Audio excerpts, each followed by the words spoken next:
You're ambitious and have big dreams. You want to be successful and live the life you've always imagined, but there's a problem. You're lazy. You know exactly what you should be doing, but you don't do it. This leads to feelings of guilt because deep down, you know you're capable of more. This guilt builds up over time, days, weeks, months, until eventually you accept it. Then the new year arrives and you set the same goals as last year. You start off strong, fueled by motivation and maybe a bit of optimism, but before you know it, procrastination sneaks in like that one relative who always shows up uninvited. It starts as a small habit and then turns into a cycle of laziness. Before long, you label yourself as a lazy person. So how do we break this cycle and stop procrastination? There are tons of videos out there, but most of them only tackle the symptoms, like deleting social media or trying to remove distractions. While these tips may help in the short run, they don't get to the heart of the problem. The real issue is the root cause of procrastination: inertia.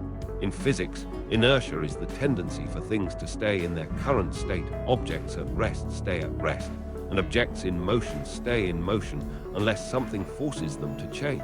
This is also Newton's first law of motion. It applies just as much to tasks as it does to objects.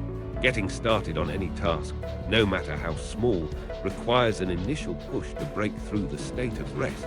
But we make this first step feel so big and overwhelming in our minds that instead of taking action, we avoid it entirely and distract ourselves with easy, fun activities that give us quick rewards.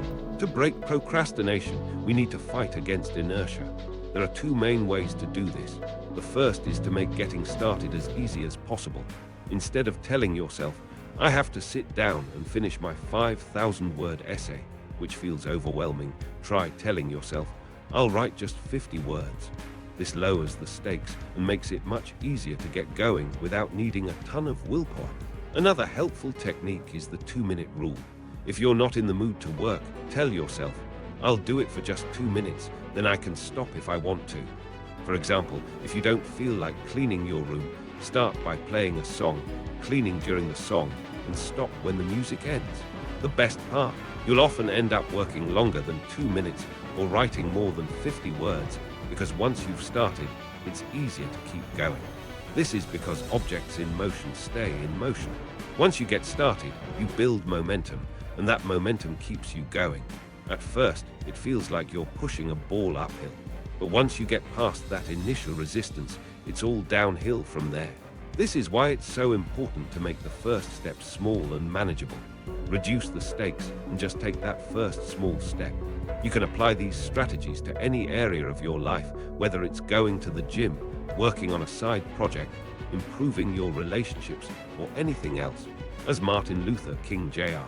once said, "You don't have to see the whole staircase, just take the first step."